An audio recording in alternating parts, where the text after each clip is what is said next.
एक शख्स ने अपनी रेंज रोवर कसाई की दुकान के सामने खड़ी की और 1 किलो गोश्त मांगा।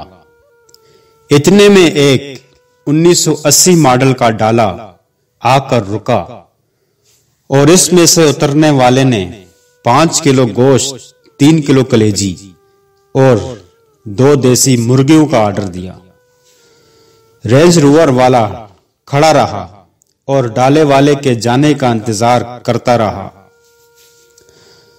फिर कसाई से पूछा, ये बंदा कौन है और क्या करता है?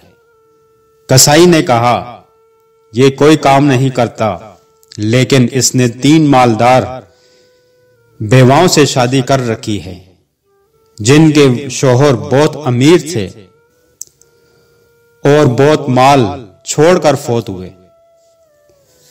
ये सुनकर रेंज रोवर वाले ने अपना ऑर्डर बढ़ा दिया और 10 किलो गोश्त, 5 किलो कलेजी, 7 किलो कोफ्ते लेकर जैसे ही घर पहुंचा तो बीवी ने पूछा, इतना कुछ उठा लाए हो, किसी की दावत कर रहे हो? कहने लगा, कोई दावत नहीं, बस मैं अपने माल को एंजॉय करना चाहता हूं, इससे पहले कि वो डाले वाला आ जाए। कुछ लोगों के नसीब में अपने बुखल की वजह से जमा करने की मुशक्कत तो होती है, पर अपने ऊपर खर्च करना नसीब नहीं होता।